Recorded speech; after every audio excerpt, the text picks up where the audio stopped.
You're listening to the Top Woman Business Unusual podcast. Now, the Top Woman Business Unusual podcast. Learn from the greatest minds in business today.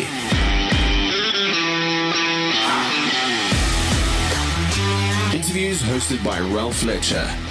Learn how to improve business, get tips from industry leaders, and be motivated by real-life experience.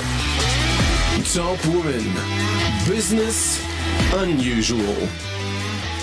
Well, so could you just give us a bit of background about your journey? So it is partially true of knowing I wanted to be in IT. It's more the reality that I knew I needed to make a difference. So It was definitely a journey on getting into IT. I had my snippet of law, finance, and, exploring different elements because I was always seen as a people's person, even tried a bit of industrial psychology. But I think where it stuck was the reality that there is a tangible value difference when being involved in technology. And why I appreciate platforms like this is the fact that within the current climate, there's been this hype with regards to technology, more within digital marketing and media, and getting things out there and getting things heard. But from an Aspire perspective, I'd say my journey allowed me to look at elements of where I was most capable and utilize that to make a change and to see a difference. So it was a journey of discovery more within relationship management and network, because in its own right, I needed to understand the requirements to ensure that there was a system built to be of value to the client or the company. So my journey over the last 16 years has been mainly that. It's getting to know different facets of various industries, ensuring, and I came up with a slogan where lifestyle meets technology. Because every element of lifestyle, even if it is within digital marketing, as I said, the value and the data around it, I needed to understand the value of that data to an entity to be of value. So that's more how I my passion stuck within the IT space. Okay, that's wonderful. So 16 years, that's amazing. I mean, you must have a long view of the changes in the sector. Can you just give us a kind of an overview? I mean, there have been dramatic changes. Yeah, there has. And I think how it's evolved is the fact that it helps when there's a label put to something. Through the years, it was always a system. People became quite, I'd say, more attached to renowned brands within IT. So your systems, your actual laptops, your Dell, your IBM, within various companies, everybody was going SAP. So it's an industry that evolves with the most known acronym or buzzword. And I say it not with a negative connotation, but more with the reality of what's on the forefront of the ever-evolving technology. When I started in finance, and as I said, needed to find my passion that was more within relationship management, I was in finance at the time. And all I knew was, and I mean, speaking about 16 years back, is the fact that I knew when you project manage something, there is an outcome and there should be a valuable change. So I actually went to one of the senior managers in IT and I asked for a secondment. So I sold myself more on the fact that being in finance, I interacted with many of the business users. So I said to him, look, second me. And because I need to understand, call it more the trade and how it works and the methodology around it, because what we all know is within IT, it's very methodology driven. You need to know that there's a start and an end. How that's evolved is the fact that we always look at tasks run from, say, 1 to 10, where we have to look at things systematically. That's evolved into more of a cylindrical approach, where even at Aspire, we look at things like just-in-time design, how quickly we can get an outcome to a client that can fix something now and be of value instead of all the, the specifications. It's kind of like building an airplane while it's flying. So that's been the evolution of technology, where before an administrative role for me would be that I can sit with a checklist. I know who it is that I need to speak to. I know what change they're needing. That's evolved completely. I mean, it's why we sit with the fourth industrial revolution, where every single thing is, even the fact that we struggle to get onto Zoom now, there needs to be options. The fact that we are able to interact. I can say that my 16-year journey started with your Nokia 3310, where you didn't actually, and that's without giving age away, but where you weren't able to get actual pictures, video calls, or anything like that. You were limited on the amount of print you could do or text you could send, and so I've been lucky enough to be part of that evolution, which I feel has really put me at the forefront, where from a business of the way clients and businesses operate, you are not just dealing with a millennial mind who's able to just go and spark up a meeting on Zoom, who's able to look at things in the digital form and how it's actually going to capture. I need to take into account all levels of understanding and the impact to the business.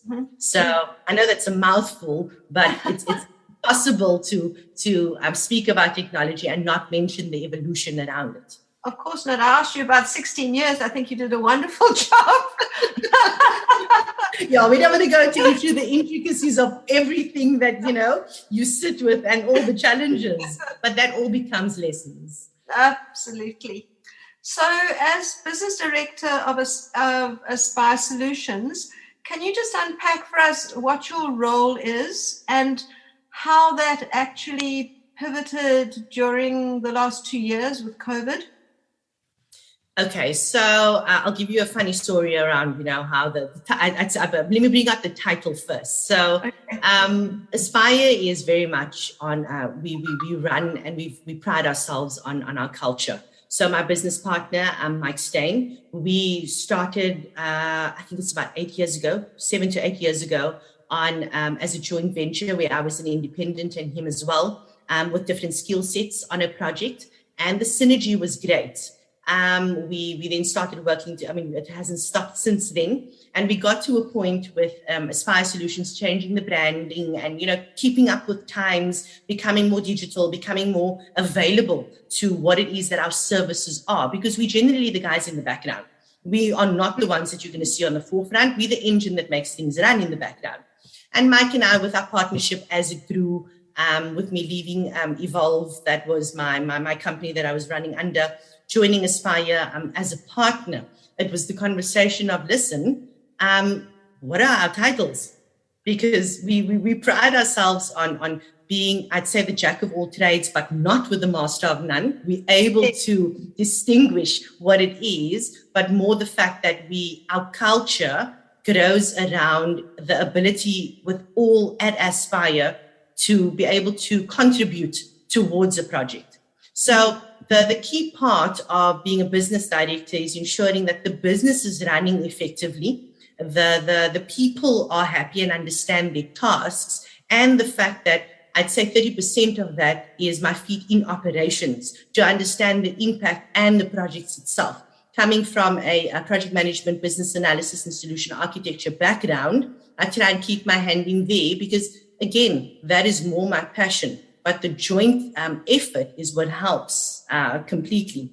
And then what I focus on is your finance, strategy, and business development. We look at tactical intervention with the stickiest problems, providing clients and companies with sustainable business solutions. So again, it can sound like buzzwords, but it means we want you to deliver effectively on what your promise and ethos is of another business, where, again, an employee has a role to fulfill. So what greater achievement is there to enable someone else to make their lives easier and align to the digital age? And that's more about what it is that I fulfill within I'd say, the position and business partner at Aspire. Okay. And then the second part of the question was about pivoting during COVID. Oh, yes. Yeah. What What did you have to do? Because everybody just stuck agility writ large for the last 2 years. I think your key word is agility. And because, that's our ethos and we run within the agile space, it was the awareness of the mindset. So we had a greater focus. We were working 18-hour days, as I'm sure everybody who was adjusting, because you realized you had so much time, and why not just work, which to a degree, 2 years later, you can almost see is to your detriment, because it's that element of self-respect and managing your time. Ours was more within the wellness part, because we operate as a family and we have some bachelors, and, the well-being of our staff was important. So we needed to ensure that they understood what we were working towards. We weren't looking to maintain the pace, but we were looking to maintain delivery and ensuring that each and every individual remained responsible.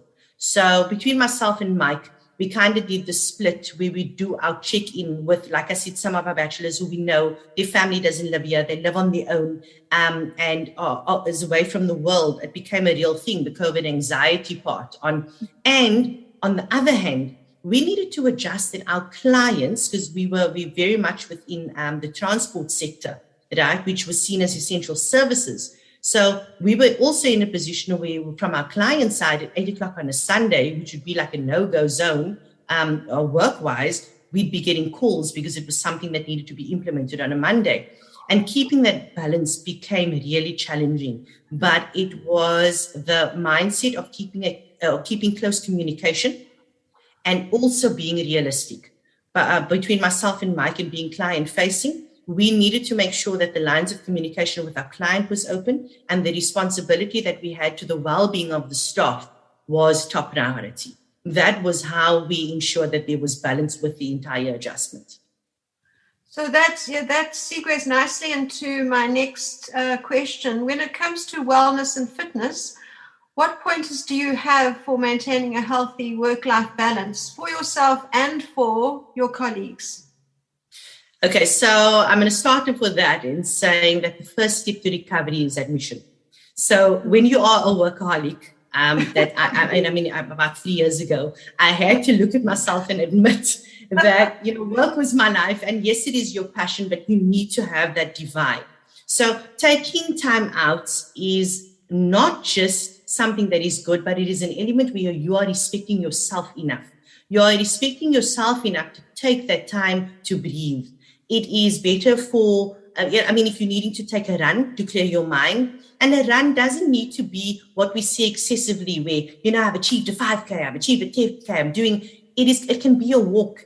It just means respecting your time and giving yourself time. Having a conversation with your partner or with your kids, that woosah moment that doesn't require brain activity to be on 100%, but to allow for laughter, gratitude, and it's definitely a plus if there's endorphins involved, because that keeps you going for a bit longer. So, with my life, it's also been transitioning now, because I've recently gotten married as well. I'm trying to wake up 15 minutes earlier than I used to. And that is, even if it means to take a breath with a few yoga poses. If I know that I've had a good night's sleep, it's just adding 10 minutes where I'm doing 3 sets of something. And you don't need anything or anybody for that. Yeah. Then I've got the days where I see the sun creeping through the blinds. I'll actually just go outside for 10 minutes and breathe. And the sunlight, I've come to realize again, because we're indoors all the time, going outside and taking that breath does wonders on the mind. We cannot just operate on brain activity. We need to ensure that we've lost the sense of touch and of feel. So you need to kind of find that with yourself, and that work-life balance is important. So there's nobody that can say, I cannot take 10 minutes for myself. Mm-hmm. So my advice is always on that balance. When you're giving someone else advice, make sure you're taking advice for yourself. Yeah. Thank you for that. Last year, you were the recipient of the Standard Bank Top Woman Award in the technology category. Congratulations. How has receiving this recognition positively impacted on your journey? Okay, so Firstly, I think what hit home is the recognition to myself in Aspire. And when they said my name, I promise you, I was dumbstruck. Having seen all the nominees and, having gone through the evening where we bounced around and we could interact with all the other nominees. So it's given me a greater sense of purpose along with confidence, because that is also key for you as an individual. So with creating the visibility, that for the longest time, besides being in a male-dominated industry, seen as a micro enterprise, and with the battle to showcase what Aspire does, this has definitely helped me get out there and be more vocal about what it is that we're doing. And tech has become a hugely dependent industry, mainly, as I mentioned often, within marketing and companies showcasing the keywords like AI, big data, coding. And the recognition and the platforms such as this allows for us to get businesses and companies thinking about how they manage their business, the business processes, cause and effects, and the management systems that they are. So it creates a space of sustainability, which is a huge impact. And the greater need on what this has allowed and what it's opened is the need to educate and to aim higher.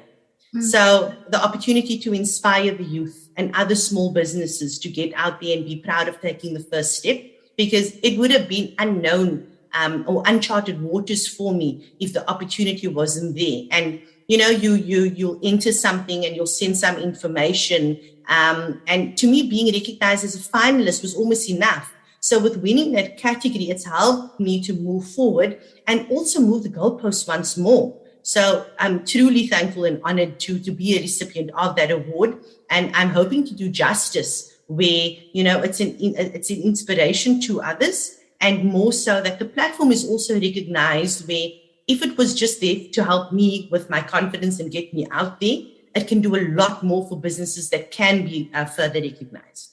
Yeah. Thank you for that. That's really great to know. It made me think while you were speaking, these platforms are really important in terms of inspiring entrepreneurs and businesses and helping businesses do better business. What are the kinds of questions you think we should be asking and answering for young female entrepreneurs out there? Do you think it's about how can I get finance, or how can I get mentorship, or what career should I choose? What would you say are the three key questions that we should be asking and answering for young women entrepreneurs out there? So I think, the three that you've mentioned now are the ones that I'm also posed with quite often. First and foremost, it's the funding part, right? But I think the questions we need to be asking is why. We find ourselves in a climate where it becomes survival. I sit with an 18-year-old in my house at the moment. My daughter is busy with matric. And with COVID, we're on 500 days already. She finds herself in a position where initially she was definitely going the occupational therapist route. The mid last year, she was looking at more of an online store, media and marketing and getting out there, because she's also quite confident with, social speaking and all of those factors. The question that I have, and I think it makes it easier for me because it is so close to home, is I sit with her and her peers, and she knows she wants to focus more on entrepreneurship now, something that she can start and maintain and manage on her own, looking into the needs of more consumables and things that are deemed essential services. But I keep on asking her why. Have you lost your passion for what it is that you thought you needed to do? What was it that you wanted to do 2 years ago? And her line remains the same: make a difference in young children. And that's why she obviously wanted to go the occupational therapy route. So why are you changing it now? Because of a fear of if that doesn't survive and if she's unable to treat it or even complete her studies in the current climate with distant learning, how is she going to maintain herself? So I've kind of broken down the building blocks with more questions to why are you doing it now? Because you'll find that this generation and people who are sitting without jobs are needing it purely for survival for their family. They're needing to work they're starting to sell things online. They're opening blogs. It's YouTube factors they're looking for. It is a very social space where the social area hasn't given them much support.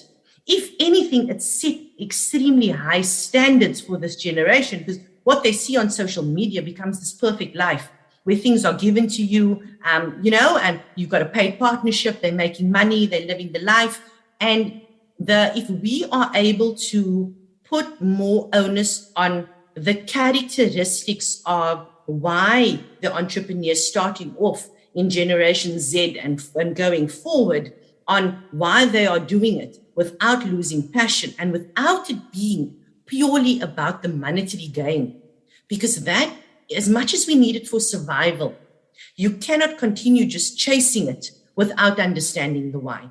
So if we can open a platform, and it's really something that I'm looking at doing later on. I'll give you a brief of what it is that we are planning. And I'm looking at doing a campaign with Glamour on confidence, and where confidence break down certain elements of social standards and what young girls feel they need to achieve and what they need to look like and what they need to, what their profile needs to be to actually get noticed.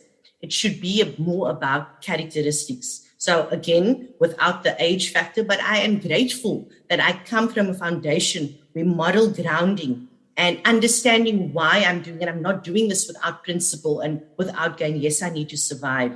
But I don't want to lose the difference that I make in, even if it's just one person's home or one person's mindset, because mindset has become key. So to summarize to your question, what is it that we need to be asking entrepreneurs?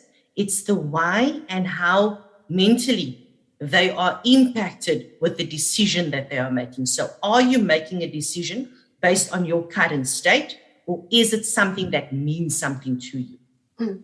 Okay, that's wonderful. Thank you for that. It led me to thinking, you spoke about your daughter, and, yes, a number of the interviews and conversations I've had with women, often what comes up is the kind of multitasking and the multiple roles that women have to play. So it's about not only being at work, it's also about being at home and about raising children, about maintaining a family, doing a 24-hour day shift. How do you manage it?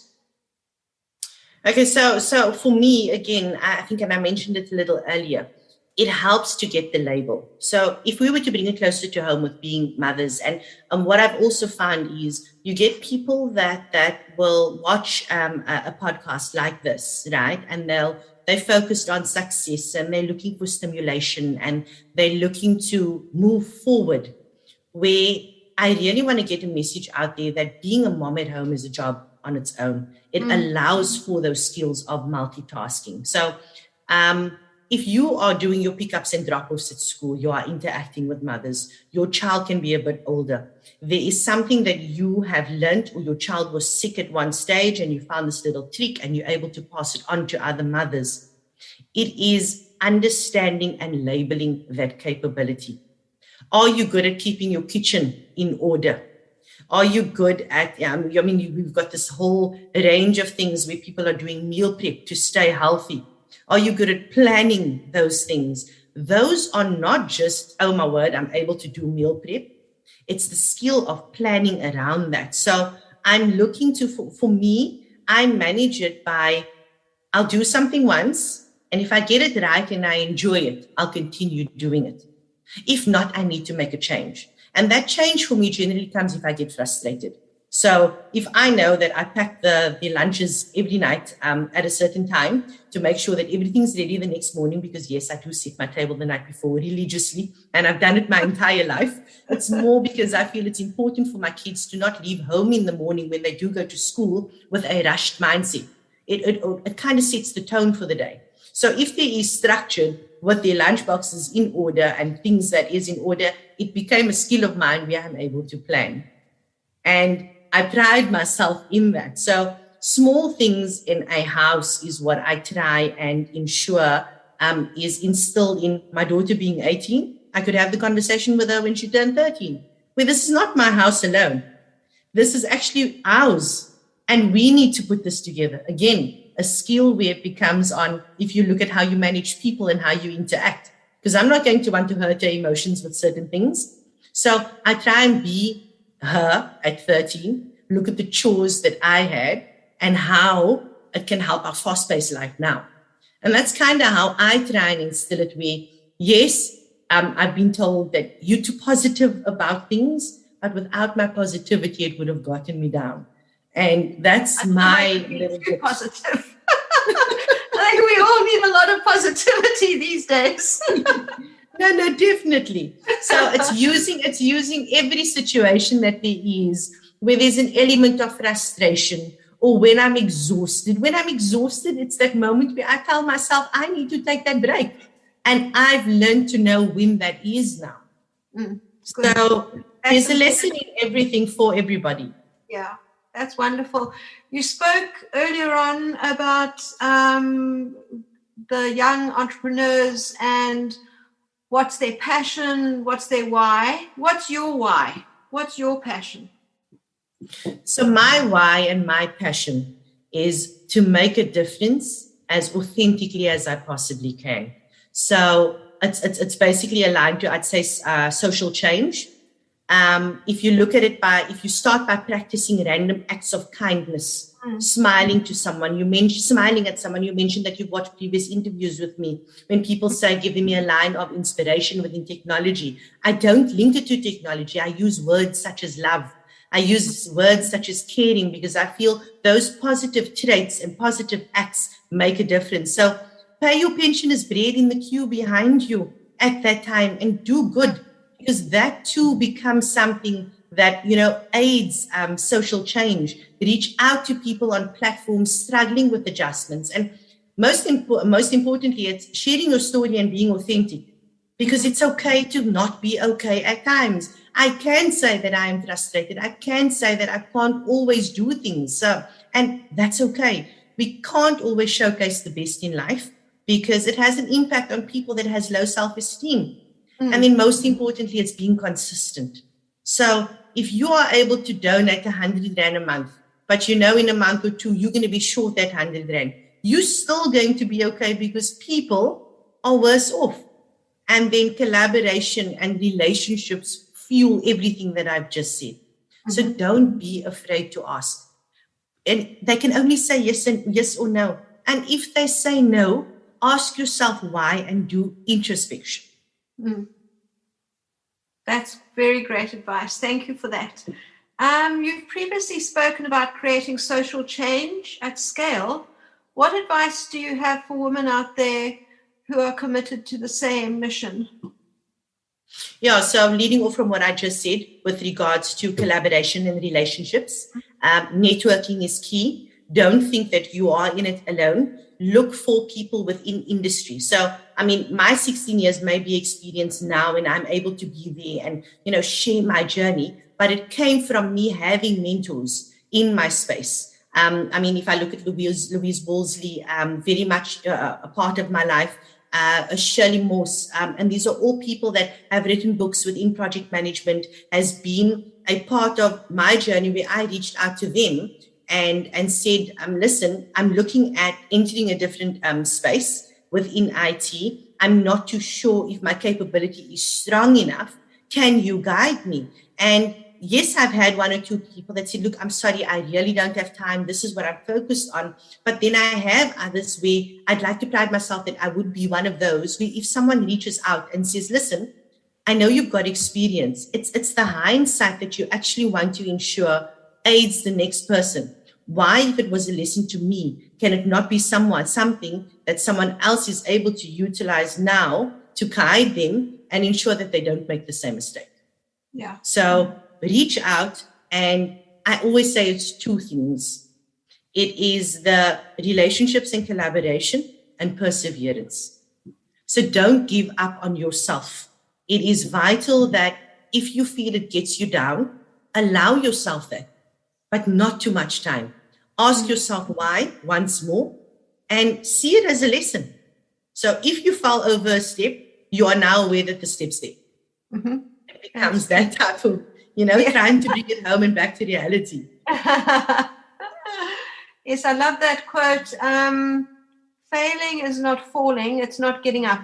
So that's very similar to what you just said. Yes. Thank you for that. Are you working on any new exciting projects, and what are your plans for the upcoming year? Okay, so besides being a woman in technology, which is, the whole male-dominated industry, Aspire prides ourselves to tackle another challenge, and that being that we are actually very much specialists within transport and transport management and transport data, which is another industry that I'd say is male-dominated. It's made up of engineers, so on and so forth. And if we look at maybe the 2010 World Cup, we look at how things had to come together.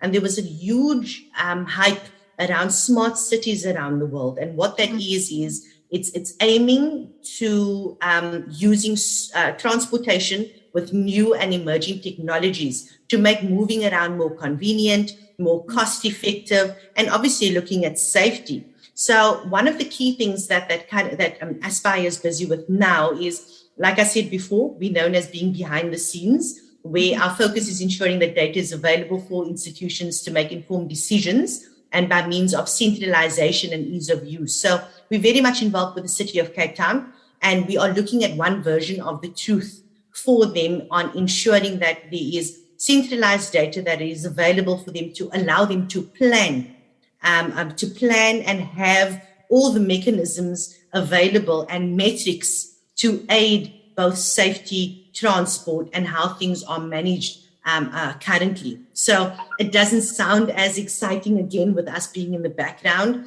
but if you are picturing an untidy room without a closet, coming in with taking into account the different seasons and needing to make a decision daily based on the weather, we are able to provide the information to the different transport sectors on how there would be impact. And another thing that we pride ourselves on is the fact that working for a government institution helps us know that the taxpayers' money is going for a good cause.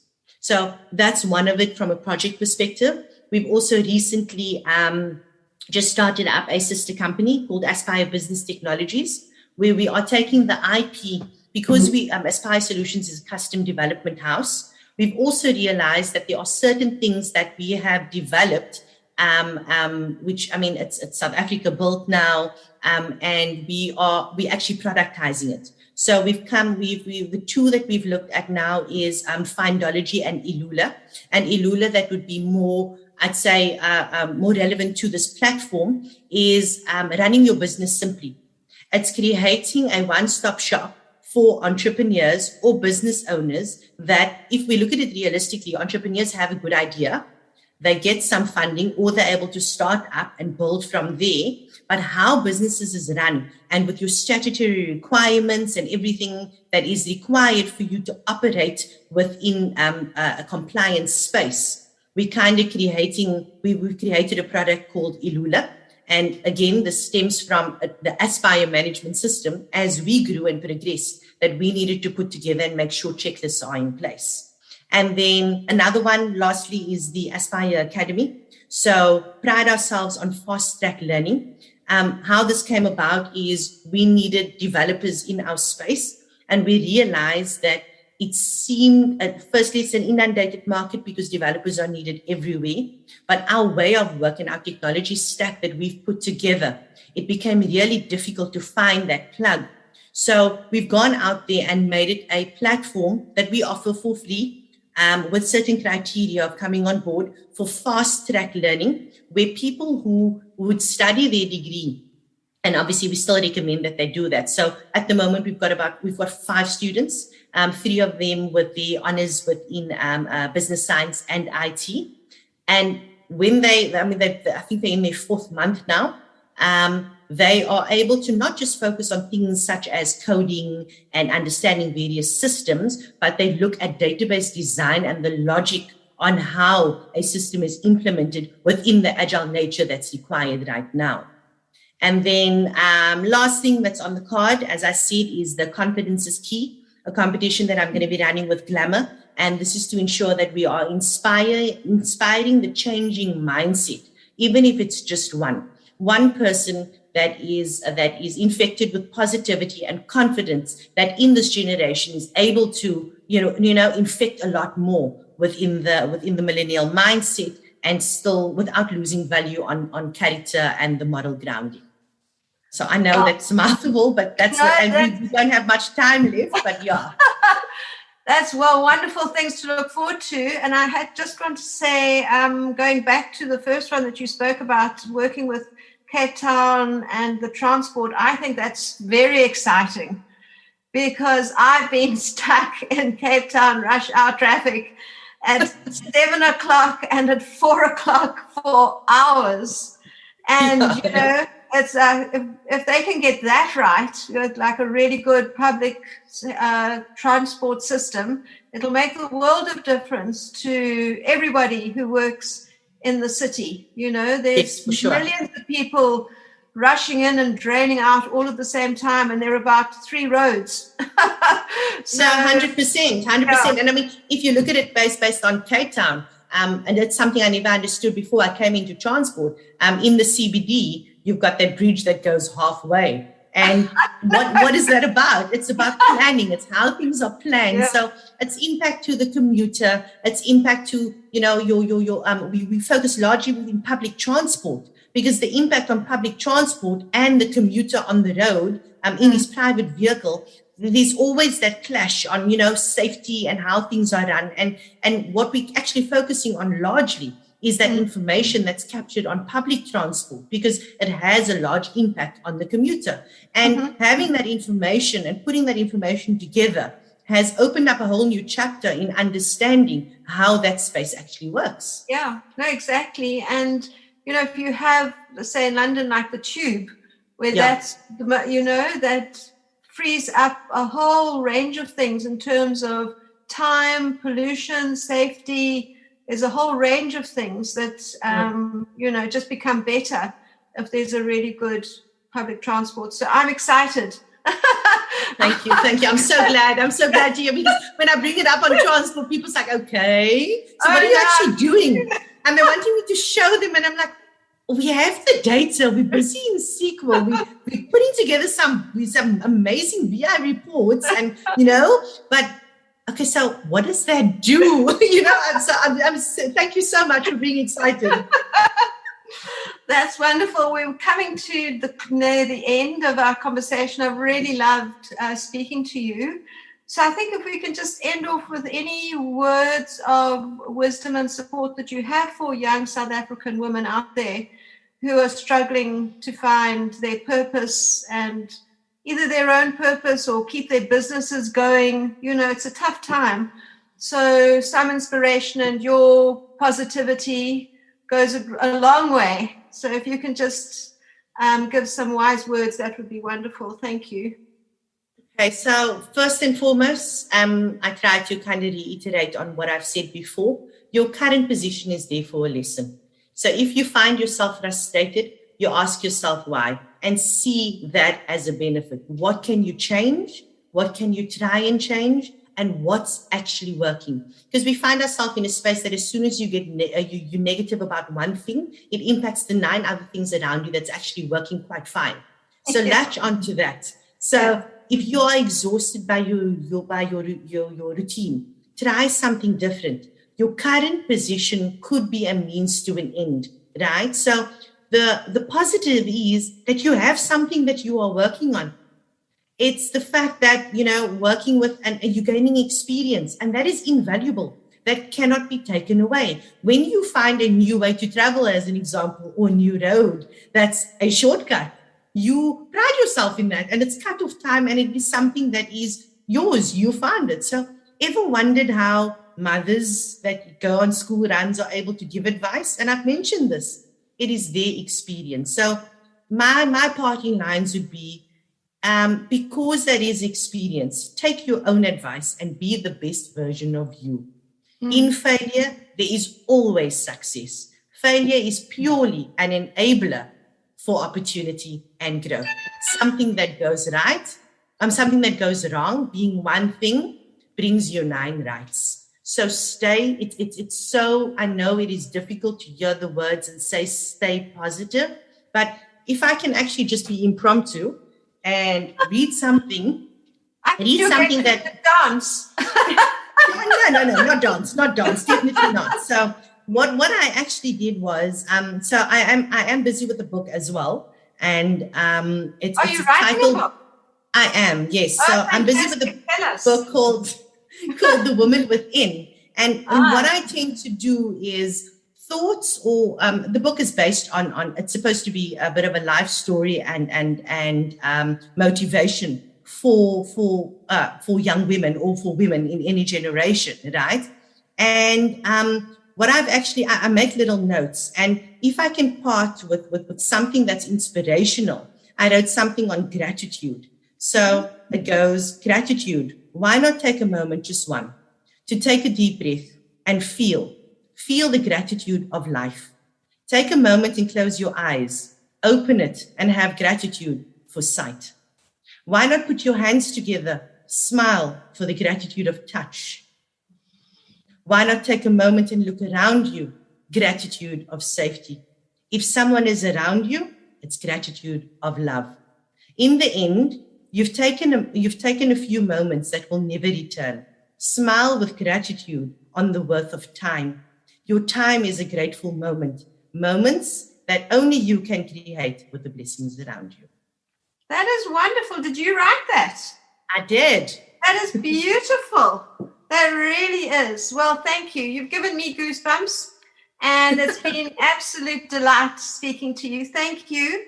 And I wish you and Aspire all the best, and hopefully we chat again soon. Thank you so much. And thank you for, again, granting me this opportunity. It's been an absolute pleasure. It really has been. Thank you, and take care. Thank you. Bye-bye. Bye.